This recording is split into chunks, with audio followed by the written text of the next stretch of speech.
What if I told you that the woman who would pray over the bodies of plague victims and hold dying strangers in her arms until their last breath once ran from God as hard as she could run? What if the most fearless missionary the Indian subcontinent had ever seen was, for years, a self-described coward who fainted at the sight of suffering and begged to be sent home? Her name was Vivienne Elspeth Gordon. But this is not simply her story. This is a mirror held up to every person who has ever looked at their own fear, their own weakness, their own ordinary life, and whispered into the dark, "Is there anything left of me worth using?" Because here is what her life demands we consider. If God could take a woman who trembled at poverty, who collapsed under pressure, who was laughed out of a mission committee meeting as entirely unsuitable for the field, and use her to transform the most forgotten corners of the earth, what might he be able to do with the life you have been holding back? Let's begin at the beginning, where every story that matters begins. With breaking. It was the winter of 1872 in the grey port city of Aberdeen, Scotland. 9-year-old Vivienne Gordon stood at the window of a rented room on Gallowgate Street and watched a bailiff's men carry her family's furniture into the street. Her father, Thomas Gordon, a ship's chandler who had extended too much credit to too many captains who never returned, had died of pneumonia 6 weeks before, leaving behind 4 daughters, a widow, and a ledger full of debts no one intended to pay.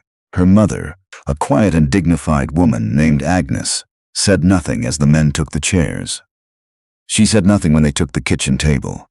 She said nothing when they came back for the iron bed frame. But that night, when she thought the children were asleep, Vivienne heard her mother in the next room making a sound she had never heard an adult make before. A sound too exhausted even to be called weeping. It was something lower than that. Something animal. Vivienne pressed her face into her pillow and made herself a promise. She would never be that helpless. She would never be that dependent on forces she couldn't control. She would become someone money could not touch, someone the world's systems of debt and loss could not reach. She had no idea that the very thing she was running toward, strength, self-sufficiency, control, would have to die completely before God could give her something better. But we're getting ahead of the story. The widow's solution was practical and bleak. The 2 eldest daughters, including Vivienne, would go to work. At 10 years old, Vivienne was placed as a housemaid in the home of a Presbyterian minister named Reverend Archibald McCrae in the village of Banchory, a day's travel from Aberdeen. She scrubbed floors before dawn. She blacked the grates. She carried water up 2 flights of stairs and answered the bell when it rang, which it did constantly. What the Reverend McCrae could not have predicted, and did not particularly encourage, was that his young housemaid would spend every free moment in his library. She was not supposed to be in there, but the library was warm and Vivienne Gordon had never been inside a room with that many books in her life. She began with whatever was within reach. Sermons, bound in dull covers, which she expected to be useless and found instead to be windows into arguments she had never imagined existed. Then histories. Then slowly theology. She taught herself enough Greek to stumble through a New Testament commentary. She had no idea this was unusual. She simply did not want to not know things. By the time she was 16, she had read through most of the Reverend's library. He had noticed. He was a precise and unsentimental man, and he did not say much. But on the morning she left his household to take a better-paying position in Edinburgh, he pressed into her hands a pocket Bible and said, "You have a mind that ought to go somewhere, Vivienne. Ask God where." She thanked him politely. She did not ask God anything. She was not certain God was listening. Edinburgh was electric and cold, and she loved it immediately. By day she worked as a seamstress in a shop near Princes Street, and by night she attended every lecture she could afford or sneak into. Philosophy, science, once, improbably, a debate on the woman question at the Free Church Hall that left her electrified for a week. She was 22, then 23, then 24, accumulating knowledge the way her mother had once accumulated debt, passionately and without a clear plan for what to do with it. It was at one of those evening lectures in the winter of 1896 that she first heard about the work being done in India. The speaker was a returned missionary, a weathered Welshman named Roberts, who had spent 12 years in Bengal. He did not preach in the way she expected missionaries to preach. He did not use the elevated vocabulary of the pamphlets that circulated through the churches. He told them about a girl named Priya, 9 years old, sold by her family to a temple in Calcutta, who had walked 30 miles barefoot to reach a mission house because someone had told her they would not turn her away. He told them about the look on that child's face when she understood that she was not going to be sent back. Vivienne walked home in the rain and could not sleep. She tried to put it aside. She took on more sewing work. She attended a talk on Scottish land reform. She wrote letters to her sisters. But Priya would not leave her. Not Priya exactly, because she had never met the child, but the image of her. The image of a child walking 30 miles in the dark toward a door she had only heard might be open. Vivienne Gordon was 24 years old, had no formal theological training, had never been further from Scotland than a day trip to Northumberland, and was, by her own frank assessment, afraid of almost everything: crowds, disease, confrontation, and above all, the particular helplessness she had watched swallow her mother whole on that night on Gallowgate Street. She applied to the Edinburgh Medical Missionary Society anyway. The committee interviewed her in a small overheated room in January of 1897. 3 men and 1 woman, all of them older than her and impeccably dressed. They asked about her training. She told them the truth: a minister's library, a seamstress's wage, 5 years of self-directed study. They asked about her health. She told them she had never been seriously ill. They asked about her experience with suffering, and she hesitated too long before answering. The rejection letter arrived 4 days later, entirely unsuitable for the field at this time. The woman on the committee had added, in a small handwritten note tucked inside, "You seem intelligent, Miss Gordon. Perhaps consider nursing school." Vivienne put the letter in the grate and watched it burn. She was furious. And beneath the fury, something else, a relief she did not want to examine too closely. Perhaps this was not hers to do. Perhaps the committee was right. Perhaps God, if he was paying attention at all, was pointing her somewhere smaller, somewhere safer, somewhere that did not require her to cross an ocean toward suffering. She couldn't predict. She spent the next 3 months waiting for the relief to settle into something that felt like peace.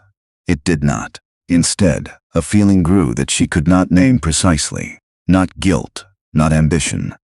Something more like a door that had been left open and would not close no matter how many times she walked away from it. In April of 1897, without telling anyone what she intended to do, Vivienne Gordon enrolled in the Deaconess Hospital nursing program in Edinburgh. Not because the committee had suggested it, because she had decided, quietly and without ceremony, that if the door was going to stay open, she was going to learn how to walk through it properly. The next 2 years remade her, not gently. Nursing training in the late Victorian era was physical, brutal, and designed to locate and expose every weakness in a person's character. She fainted her first week in the surgical ward. She was sent off the floor by a senior nurse who told her, not unkindly, that some women were not built for this work. She went back the next day. She fainted again the following Tuesday. She went back the day after that. There is a particular kind of stubbornness that does not look like strength from the outside. That is what Vivienne was operating on in those years.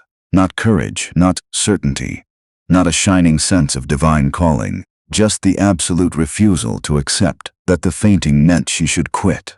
By her 2nd year, she had stopped fainting. By the end of her training, the same senior nurse who had dismissed her from the surgical ward wrote in her evaluation, "Miss Gordon has become one of the most capable and steady-nerved nurses in the program. What she lacked in constitution, she made up for entirely in determination." She reapplied to the Edinburgh Medical Missionary Society in the spring of 1899. The same committee, the same overheated room, different answers. She was accepted in June of 1899 and assigned to the Bengal region of India. She would sail in October. She told her mother on a Sunday afternoon in Aberdeen, in the small room her mother now rented above a draper's shop. Agnes Gordon listened to everything her daughter said without interruption. Then she said, very quietly, "I always thought it would be something like this." She did not cry. Neither did Vivienne. They sat together in the small room above the draper's shop for a while longer, and then Vivienne took the train back to Edinburgh and began to pack. She was 27 years old. She had almost nothing. She was afraid. She sailed for India in October of 1899. What arrived in Calcutta was not the India of the pamphlets. The pamphlets had been written by men who had stayed in the mission compounds. Calcutta in 1899 was a city of 3 million people, roughly a third of whom lived in conditions that Vivienne, fresh from her Edinburgh training, had no medical category for. The smell hit first on the gangplank, before she had even set foot on solid ground. Not a single smell, but a layered thing. The river, the fires, the animals, the food, the waste, all of it moving together in the October heat like something alive. Her mission compound was in the north of the city, near the Shambazar district. The compound director, a severe and practical Scotswoman named Mrs. Drummond, who had been in India for 20 years, met Vivienne at the gate and looked her over with the appraising eye of a woman who had watched too many new arrivals fail within the first 3 months. "You'll want to rest today," Mrs. Drummond said. "I'd rather see the ward," Vivienne said. Mrs. Drummond looked at her for another moment. "All right," she said. "Come then." The ward held 42 patients. Vivienne moved through it slowly, asking questions, watching the local nurses work, registering everything. On a cot near the far wall, an old man lay with his eyes open, breathing in the particular shallow way she had learned to recognize. She stopped beside him and took his hand and stayed there until it was over. About 20 minutes later, while the ward continued its ordinary business around them, she did not faint. That night she wrote in her journal, in her small and cramped handwriting, "I have arrived. I do not know yet what this will ask of me. I know only that I will not leave before it has asked everything." The first 3 years were education in a form no institution could have provided. She learned enough Bengali to conduct basic medical interviews without an interpreter, then enough to argue with a patient's family about whether an infection required amputation, then enough to make an elderly woman laugh in the middle of a dressing change, which felt like the most significant achievement of her career so far. She learned which local healers in the district to work alongside, and which remedies to argue against, and how to do both without destroying the trust she needed to function at all. She worked in the compound hospital during the day, and walked the surrounding lanes in the evenings, visiting families who would never come to the compound themselves, carrying a small case of medicines and a lamp, and the compound's Bengali-speaking assistant, a young man named Arjun, whose calm steadiness she came to rely on the way she relied on clean water. And then came the year that broke her open. In the summer of 1903, bubonic plague swept through the Shambazar district. It did not sweep through like weather. It moved through like a fire in a paper building, block by block, family by family, with the particular cruelty of a disease that chose randomly and killed fast. Mrs. Drummond closed the compound gates and organized a quarantine protocol. The British colonial medical authorities issued directives. The city sealed itself into fear. Vivienne Gordon walked out of the compound gates on the 3rd day and did not come back for 6 weeks. She moved from household to household with Arjun and 2 of the local nurses who volunteered to come with her.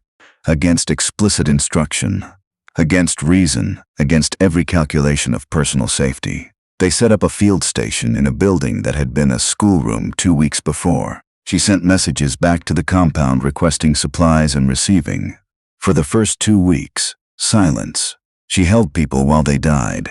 She washed bodies that no family member would approach. She prayed out loud in Bengali that was not good enough yet, that stumbled over the words, while Arjun helped her find the right ones.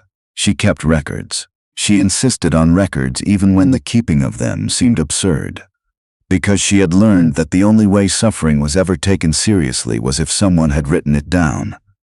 She contracted fever herself in the 5th week. Not plague, a different fever, possibly typhoid, the kind that arrives like a wall falling on you. Arjun found her on the floor of the schoolroom one morning and sent word to the compound. Mrs. Drummond came herself in a cart and found Vivienne semi-conscious and arguing in broken Bengali with someone who wasn't there. She was brought back to the compound. She did not remember the journey. She was ill for 3 weeks. When she was strong enough to sit up in bed, Mrs. Drummond came and sat beside her and told her that 47 of the patients she had treated in the schoolroom had survived, which the colonial medical authorities' own records would later attribute, with bureaucratic detachment, 2. Effective field intervention. 17 had died in her care. She had buried them herself or arranged their burial depending on the family's wishes. Mrs. Drummond was not a demonstrative woman. She sat beside Vivienne's cot for a long moment without speaking. Then she said, "I should have stopped you." "You couldn't have," Vivienne said. "I know," Mrs. Drummond said. "That is what frightens me most about you." That was the moment something changed, not outwardly, not immediately, but inwardly, in the permanent way that certain moments change a person. Vivienne had gone into the plague district afraid, as she was always afraid, and what she had discovered was not that the fear went away. It was that it did not matter. That fear was simply a thing she was going to feel, and she was going to do what needed doing anyway. And the two things, the feeling and the doing, could exist together without one canceling the other. She understood, lying in that cot, that she had spent most of her life trying to become someone who was not afraid. She understood now that this was the wrong project entirely. She requested reassignment to a rural district the following year. The mission board was uncertain. The rural districts of Bengal were not simply harder. They were effectively without infrastructure, without roads the British administrators thought worth maintaining, without the kind of medical supply chain that kept a compound hospital functional. What Vivienne was proposing was not a reassignment. It was, essentially, the invention of a new kind of work. She was given permission on a provisional basis, with the understanding that she would report quarterly and return to Calcutta if conditions became untenable. She left for the Midnapore district in January of 1905 with Arjun, 2 local nurses, a Bengali Christian school teacher named Deborah, who had approached her at the compound gate and said simply that she wanted to come, and a cart loaded with supplies that would last, she estimated, roughly 4 months. The work in Midnapore became the work of her life. She did not set up a compound, she moved. Village to village, week to week, establishing a circuit that she repeated and refined over years. She trained local women to perform basic medical triage, to recognize the early signs of cholera and dysentery and malaria, to manage difficult childbirths when no one else was available. She established a girls' school in a village called Kanchanagar that began in a neighbor's courtyard with 11 students and grew, within 5 years, to 140. What she built was not an institution.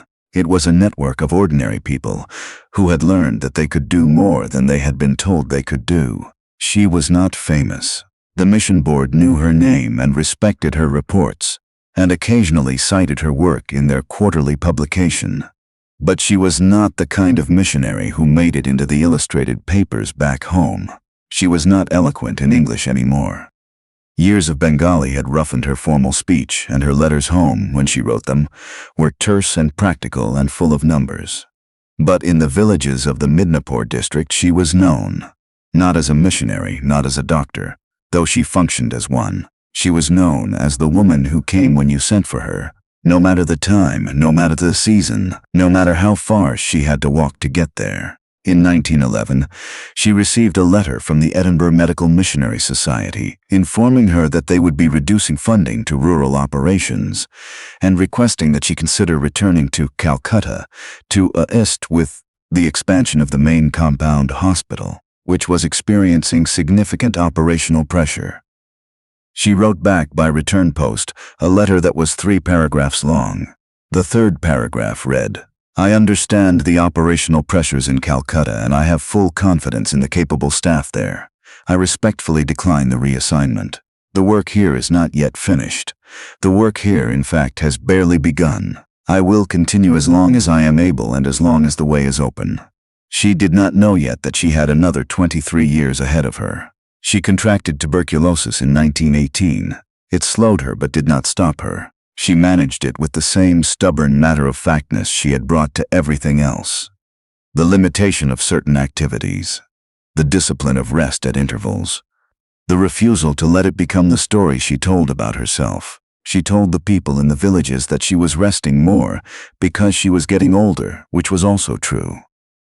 And they accepted this with the respect that age commands in communities where almost no one is allowed to simply get older without being worn down first. Deborah, who had arrived at the compound gate in 1905 saying she wanted to come, was still with her.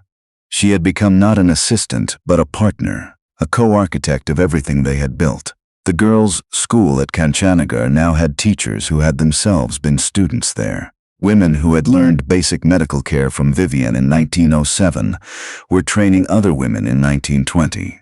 The network had become, quietly and without fanfare, something that could outlast its founders.